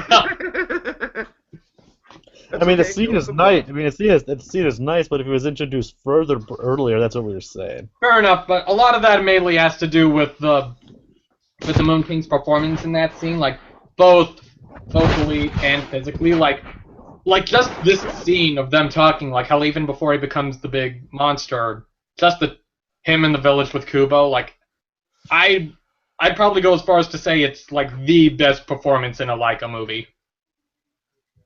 So, but like I just love, say, when he first shows up, you got that sort of chilling, "Hello, Kubo." Then he's there and he's all calm and hell, he's charismatic. Yeah. At the first part of the conversation, like, so it's good to see you at last, or oh, now that's a little harsh.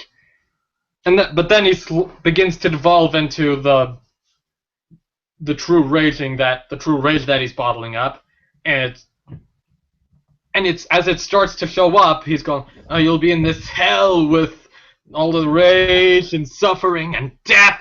Then he stops and he has that exhale. Oh God, that exhale. Yeah, I know exactly what you're talking about. Yeah. Like that's a moment like, oh, that is sort of a no shit moment for me. Like, I hear it. yeah, and there's something about, and and then he has that line like, "Where I want to take you, we have none of those things." I know there's something that line reminds me of. That line in its delivery, maybe even the music, like some sort of Willy Wonka Pied Piper thing. I don't know what, but I guess like the temptation of it, and it is a very, and let's be honest, that is a tempting offer to leave suffering, to not worry about death or suffering. That's a very tempting offer, which does get refuted by a theme that I've been into for the past few years, that I like to believe that there is some light in this world, but that's later. So, and then after we've got that offer, and then but then as the conversation goes, like right after that, he begins to lose it. Like again, vocally and physically. Like some of the faces and the whatever sort of shaking he has, and him losing his cool with his voice, like, no, they brought their fates upon themselves! Yeah. I just love his performance in that scene so much.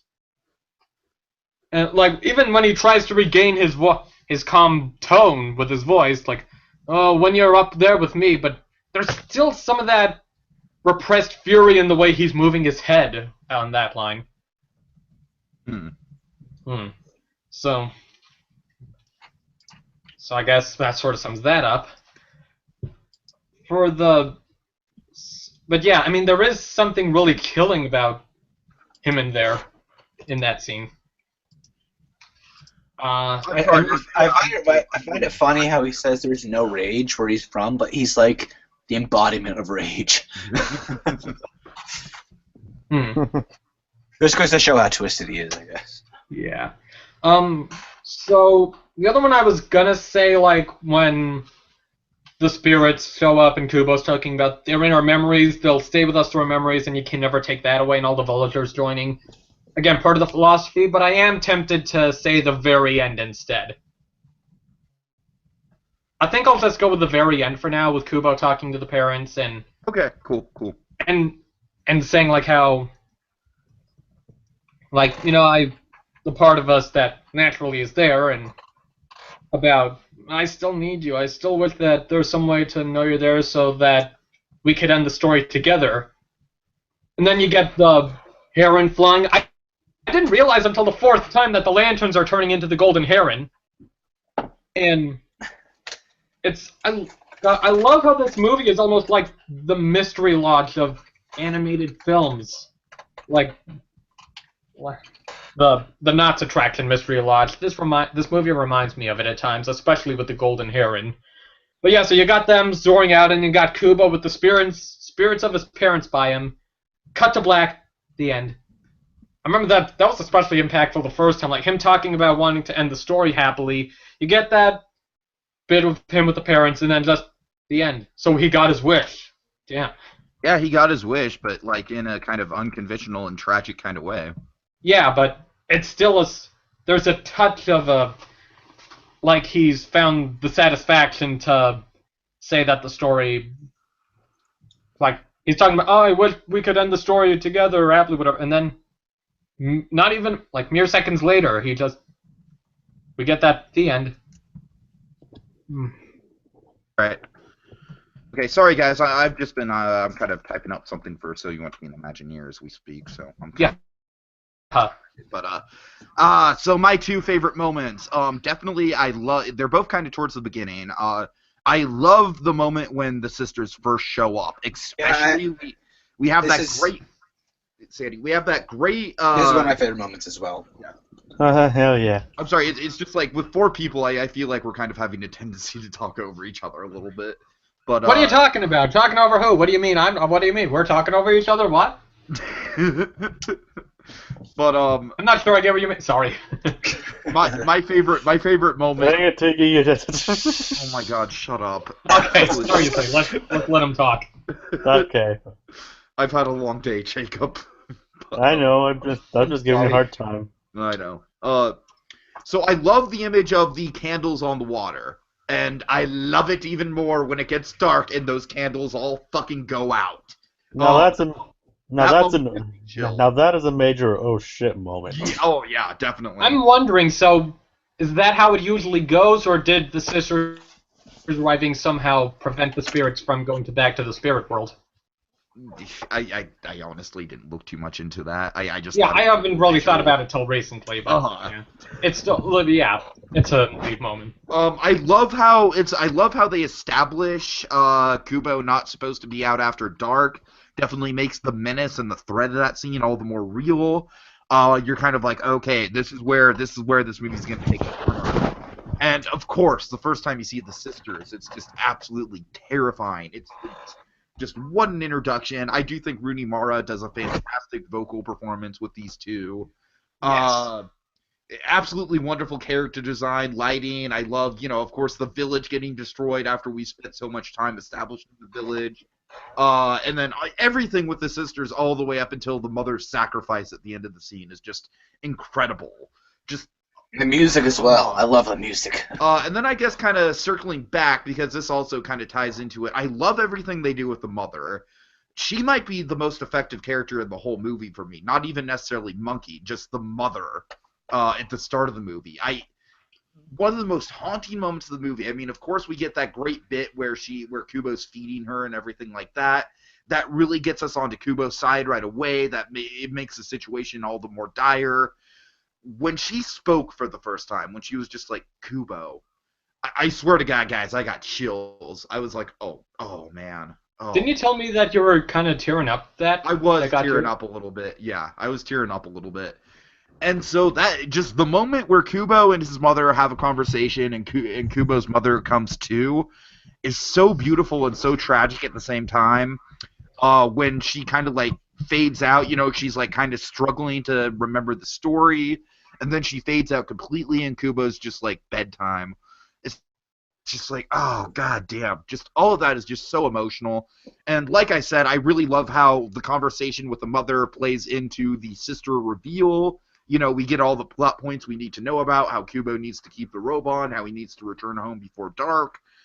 Really, really good stuff there. All the way around, I just think that whole section of the movie is probably the whole movie's great, but that section, that opening act is just, I mean, you can't have a good story if you're not drawn into it, and I think Kubo and the Two Strings absolutely draws you into it, for sure. All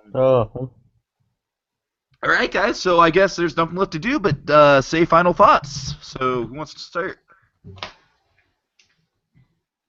Bueller. I'll go. I'll go. Okay. Well, I love this movie. I think I always will. It's an amazing piece of work.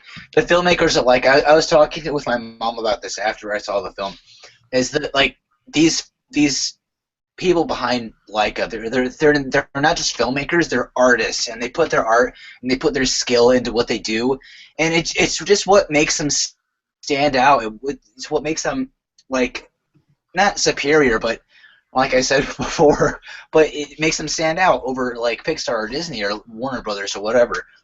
And it's amazing what they can do, and this film has definitely set a standard for stop motion, and they've definitely pulled some amazing things off that we have not seen before.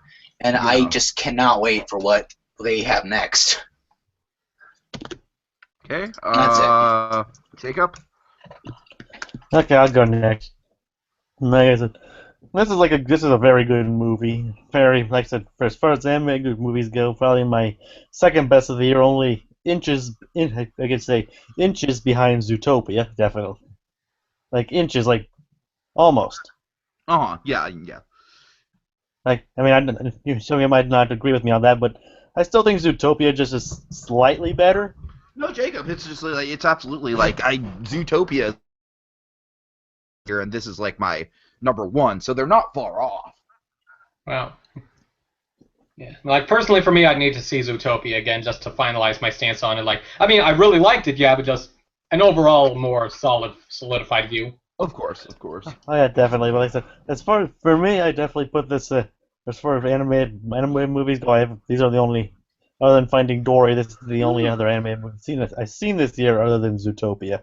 If you're going for animation, like just animation alone, then I think this movie takes the cake. Like I said, for me, it'd be Zootopia then this. Like inches, like this is inches behind, and Finding Dory probably be a couple feet behind. No, I'd say Finding Dory, yeah. I mean, as much as I like Finding Dory, I think Finding Dory has a lot of good stuff going for it. I do think it's a step behind those two, for sure. Because it's not original like those two are. Yeah, sure. I put Kung Fu Panda 3 pretty high, honestly.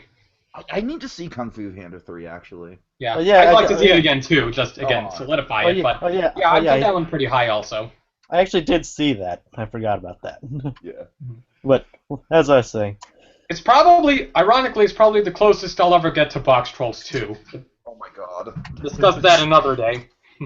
but what I was saying was like, I mean, I believe.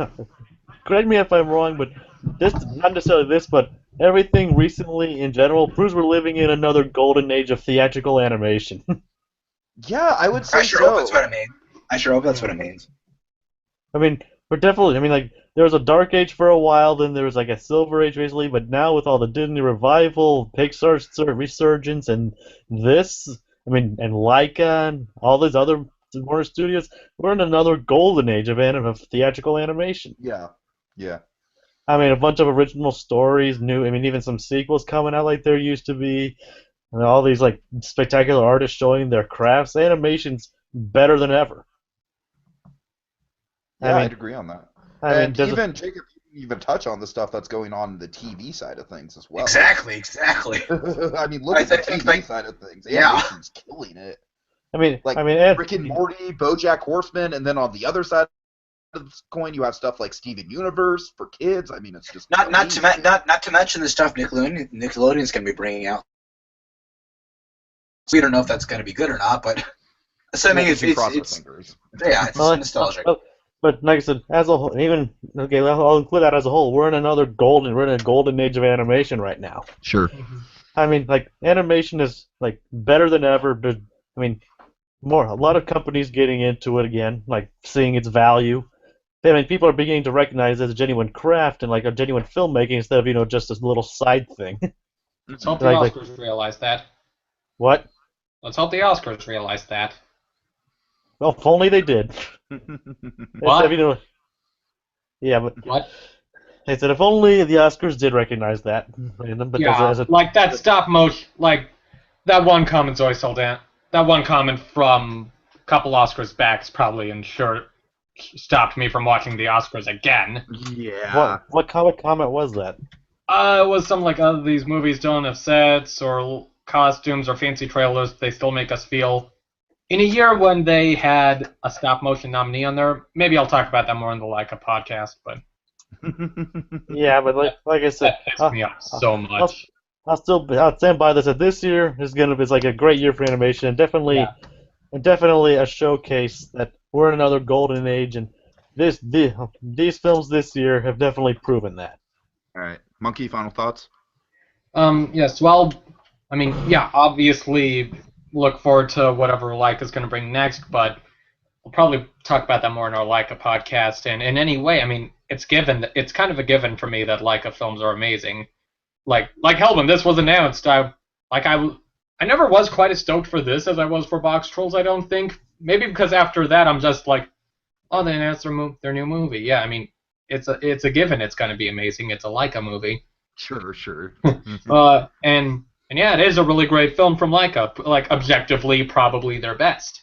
And it should be doing. I mean, it's definitely getting the praise it should be getting. It's getting that. Should be getting better box office. Like I said, I think it has the potential to be kind of like a hanger-on when it comes to the box office. Maybe, hopefully, it only had a 33% drop from its first to second weekend, so that's a good sign. Yeah, it was in fact, a low first weekend, it actually though. went up from number 4 at the box office to number 2 at the box office in its second weekend. Seriously? Yeah. Oh, I didn't catch up with the numbers afterwards, but yeah. I do think last this was weekend it was at number 2 instead of number 4. So. Yeah, I do think though that this was Laika's lowest opening weekend. That's a shame, but at the Yeah. same time, like I said, I do think this film has a lot of appeal to it, and I especially think this film is probably the most buzzed about Laika movie since maybe Coraline. So I wouldn't be surprised if this film is still in theaters for a month and a half, you know? Yeah. But yeah, like again, even as I've said with the sort of weird reaction I had coming out of it the first time and figuring out stuff, it is still an excellent film that deserves to be seen and deserves the praise it gets. It's another example. It's another great entry from I feel like I have something more on that. I'm not sure what the precise wording is, but yeah, I'm glad this film exists. And wouldn't it be also sweet? Sorry, but yeah, it is. I definitely appreciate the message they're getting across. Like I said, they get it across better than Paranorman did with its message. And it's a wonderful message. This is probably Laika's most philosophical movie, you could say, because it touches on the idea of why would you want to stay mortal when you could be immortal without suffering or death, and this, like I mentioned earlier, this is a state belief I've had for the past few years, especially that's been enforced. I refuse to believe that there is no light in this world. As Kubo says, for every bad thing that's happened to me, there is something even greater. My mother saw it, my father saw it, I see it.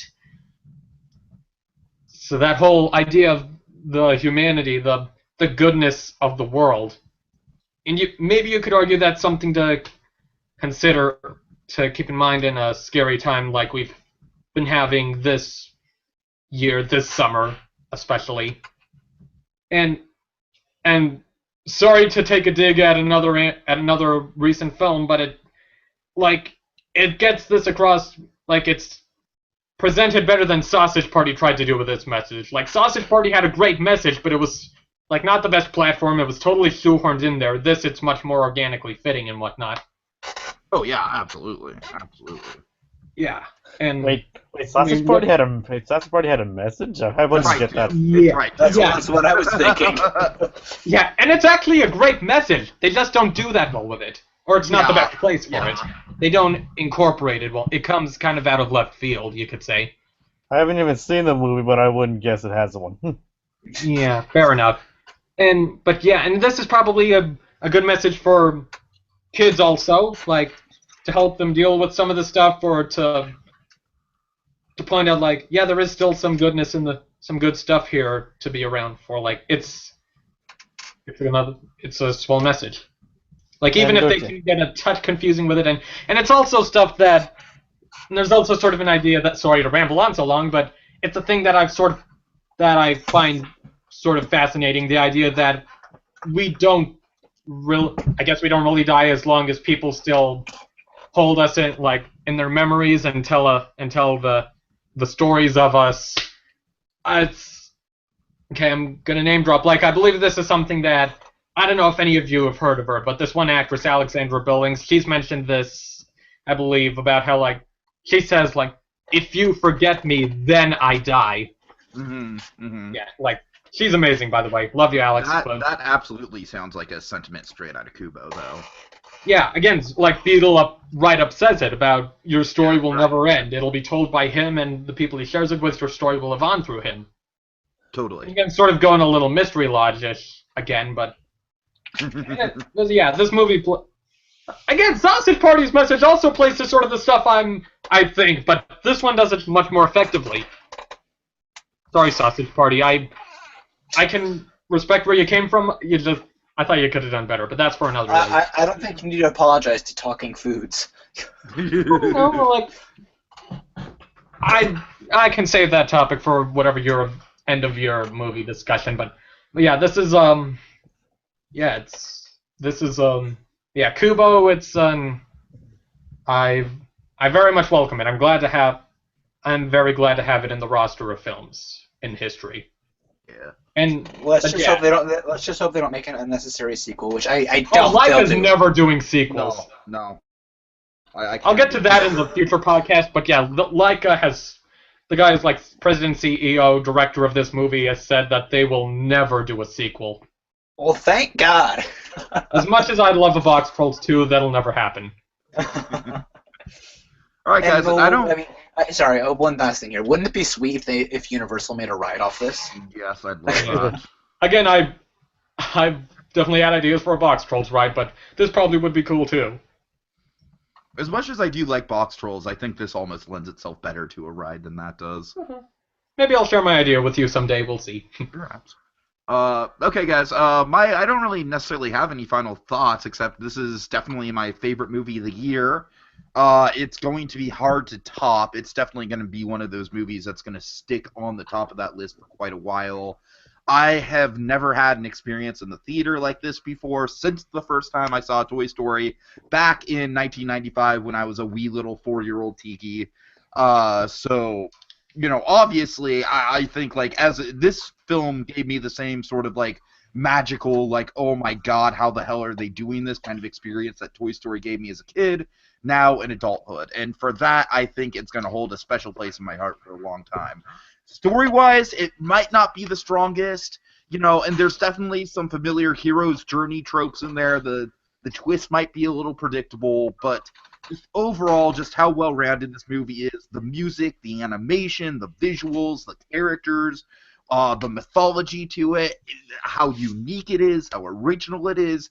It hit home for me, and it is, it's probably up there with some of my personal favorite animated movies of all time, if I'm being truly honest. It's definitely an instant classic for me, as Sandy said. So, all right, guys, I guess that is it. Thank you all for joining us, and thank my panel for joining me as well. Yeah, it was great. I loved the movie. Thank you for having us. Chance to talk about a Laika movie. All right. Yeah. So. All right. Monkey, does this make up for the fact that we never did get to talk about Box Trolls? I suppose, and hell, we are doing a whole Laika podcast. That's true. But yeah, this is really different from the Box Trolls one. Like, Box Trolls, I can overanalyze every minute of that movie. But hey, we're talking about a Laika movie. We're going in depth on a Laika movie. Okay. Alrighty, so with that in mind... Have a good night, everyone! Oh, What did that say? no.